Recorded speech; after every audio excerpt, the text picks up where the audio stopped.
ओडिशा सरकार गोटे वर्ष पूर्ति पालन अवसर में माननीय प्रधानमंत्री जी ओडिशा को आसीथिले भुवनेश्वर को आसीथिले एवं आम सरकार रो जो सफलता जो गुरुत्वपूर्ण कार्यक्रम ता उपरे दिग्दर्शन देवा मार्गदर्शन करने सहित किभली भाव में ओडिशा गोटे संभावनार राज्य हिसाब से सबु वर्गर लोकं को समृद्ध करने से प्रकार उत्साहित करने आम पाक आसीथिले एवं आम सरकार कार्यक्रम को मध्य प्रशंसा करके एवं तांकर जो आह्वान अच्छी 2047 रे विकसित भारत हम और से आम विजन डॉक्यूमेंट तैयारी करिछु सेथिरे समृद्ध ओडिशा विकसित ओडिशा एवं विकसित भारत एवं से 2036 एवं 2047 को आम दुईटी सोपान रे नहींछु से आम 36 कार्यक्रम 2047 विकसित भारत करने आम ग्रोथ इंजिन काम करूँ तार रोड मैप प्रस्तुत कर सारीछु। प्रधानमंत्री जो गुरुत्व चारि वर्गर लोक गुरुत्व देवा अर्थात चारि जाति को ये चारि जाति बा चारि वर्ग होउचंती समाजर समान हेले आपंकर गरीब कृषक महिला एवं युवक ये जो चारि वर्ग भितरे तांको पई आमे चारोटी मध्य समावेश करिछु। ये हमर वर्ष पूर्ति पालन अवसर रे प्रथमे आमे महिला समावेश करिथिलु कटक रे गत 13 तारिख रे तापर 17 तारिख रे आमे कृषक समावेश करिथिलु बलांगीर रे एवं तृतीय समावेश करिथिलु बारिपदा रे 18 तारिख रे आदिवासी समावेश आदिवासी मानकु समाज रे मुख्य सत्र शामिल करबा से उद्देश्य रे आमे ए कार्यक्रम को नैथिलु एवं आज होची युव समावेश विशेष करके समाजर जो 50% रु अधिक नेतृत्व नौथवा युवक समानंको पाखरे जो शक्ति अच्छी एवं से शक्ति को आधार करके समानंको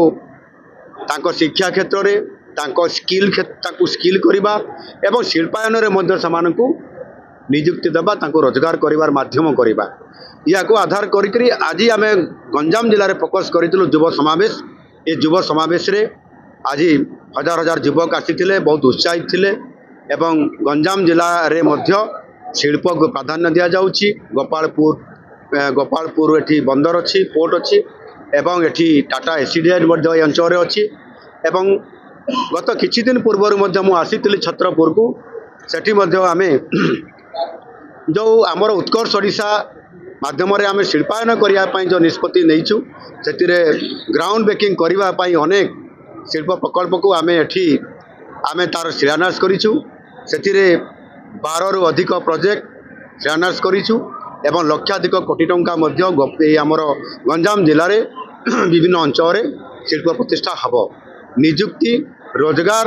एवं ताहा सहित संपूर्ण भाव में युव नेतृत्व को आगामी दिन में किभली भाव में गंजाम जिला को समृद्ध करने एवं ओडिशा को नेतृत्व गंजाम जिला देवाई एवं समृद्ध ओडिशा रो भूमिका रे गंजाम जिला अधिक युवक थिबा कारण ये प्रकार गुरुत्व आरोप करके आज समावेश वर्षा पागर प्रतिकूल शर्ते हजार हजार युवक ये आसवा एवं ये कार्यक्रम में सामिल हवा कार्यक्रम को सफल करवा निश्चित भाव में सूचना दूची जे गंजामवासी जेभली भाव में ये शासन परिवर्तन करिसेंती एवं से भली भाव में गत 24 वर्षर जो शासन थिला एवं गंजाम नेतृत्व नौला ओडिशा को गंजाम नेतृत्व दौला ये मुख्यमंत्री गंजाम 24 वर्ष पाइला गंजाम फल शून पाइला परे नेतृत्व परिवर्तन है एवं ट्रिपल इंजिन सरकार आज जो आम कहूँ केंद्र राज्य एवं गंजाम रे मध्य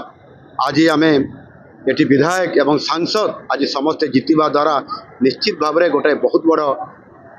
विकास रास्तार आगू नापी जो योजना अच्छी और से योजन आज मु आह्वान कर सामिल होगापी निश्चित भाव में क्रीड़ा क्षेत्र में शिक्षा क्षेत्र में स्वास्थ्य क्षेत्र में शिल्पायन क्षेत्र में